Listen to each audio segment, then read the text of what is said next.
because every population number for every article in the U.S. like has to change, right? And it's a big job. It's roughly 22,000 articles that use census data. You know, I had heard that and not realized the connection to this idea. Yes, this would be a tiny pilot by comparison, but we can. I'll ask you who that is. Okay, you're next.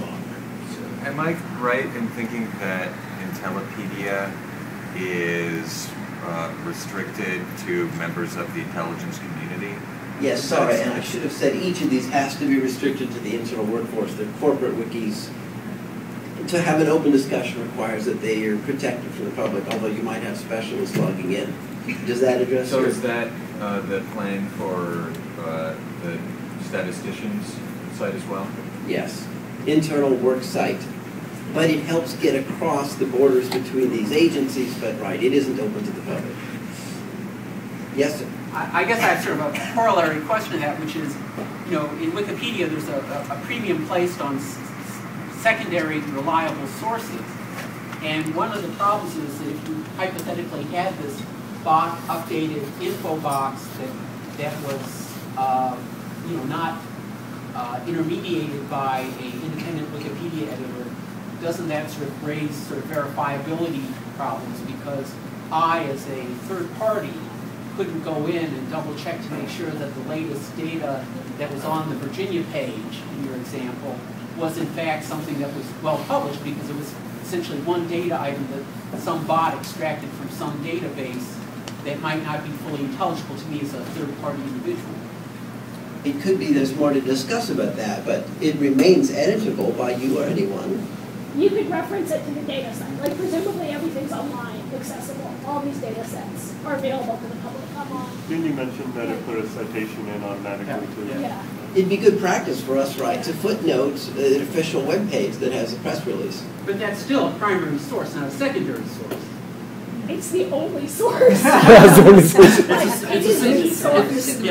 It's the same problem that occurs with the census data and the same problem that occurs with the records for the National Register of Historic Places, where you've got 80,000 historic places with the documentation only resides in one place. Exactly. It's the same thing with what I do. I know what you're saying. Wikipedia uses primary sources all the time, and that's fine as long as they're used in responsible ways. Yeah. Right, but the problem is that I mean, it's something that we can't resolve today, but I would point out that everything in the National Register of Historic Places really does originate by someone in his original petition.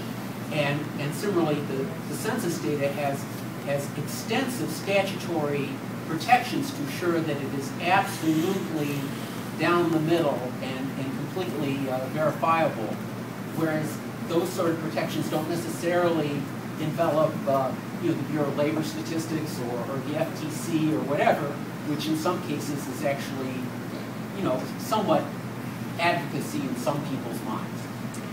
We had in mind to discuss that with Wiki Project on the United States and just verify that there's a consensus on what we're doing. Because it's true, you wouldn't want every last person claiming to be official punching mass uploading data. Would that satisfy you? Is that a good approach for us? Yeah, the point is that it should be something that's community-based, yes. Yeah. I definitely think that's it's something we would want to look at. I definitely think it'd be a good thing. I mean, in my opinion, it'd be a great step forward. I mean, it'd be one of many things. Yeah. Definitely something we should look at doing. And it'll make things easier to get to than going to many official sites. Can't necessarily promise it will happen, but definitely something we should look into. And I'll welcome further comments the rest of today. Thank you. Thank you.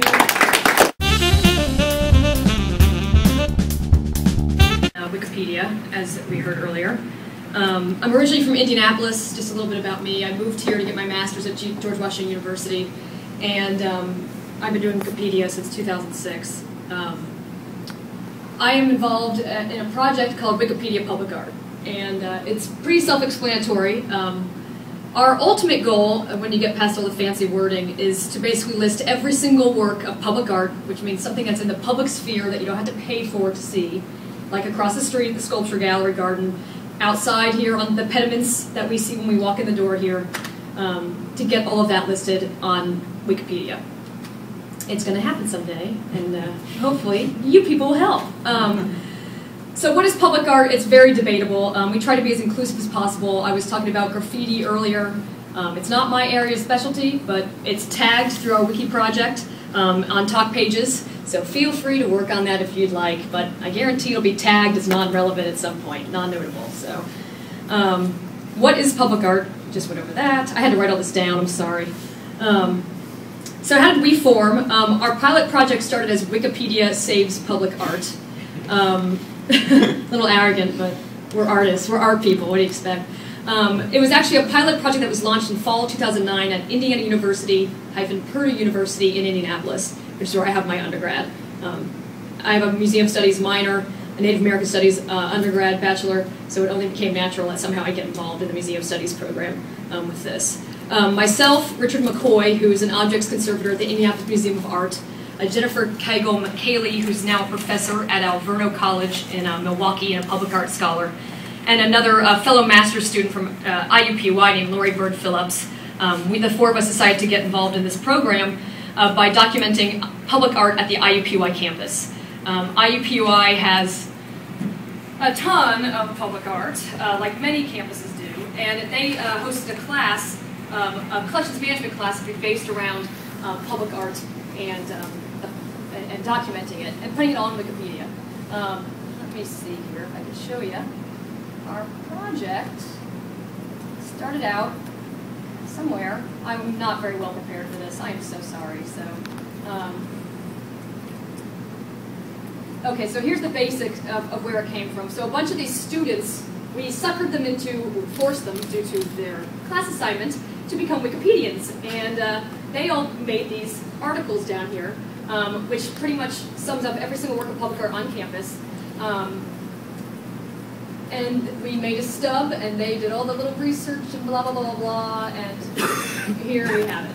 So the basis for most of our work is based on the Smithsonian Institution's Save Outdoor Sculpture program, which took place in the early to mid-90s. This sent volunteers out all over the United States, all 50 states, to document public art, even in cemeteries, prominent works of art, etc., to talk about their condition, what they look like, maybe take some photos, and do a little bit of light research.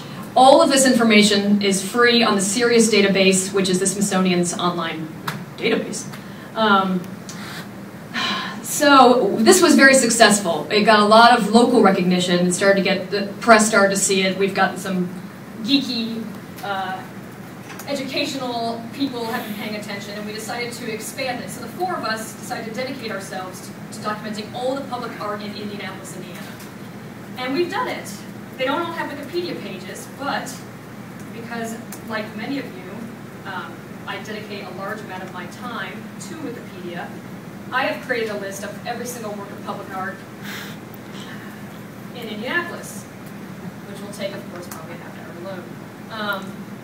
It's all broken up by neighborhood, and of course you don't live here, so you don't live in Indy, so you probably couldn't compare. All of the blue ones are pretty much articles I've built, give or take a few. All these photographs are photos I've taken. As a museum collections person in the past, I know how to document all four sides and every detail of the sculpture. And I'm looking for people who have interest in taking photos of public art, especially in DC. So if you want to talk about that, let me know. Ideally, our goal is to have a Wikipedia page for all these pieces. And if it doesn't need its own Wikipedia page, it'll be blended in to something. Upon deciding to move here, I decided to take up Wikipedia Public Art Washington, D.C. And as we know, we have a lot of public art here.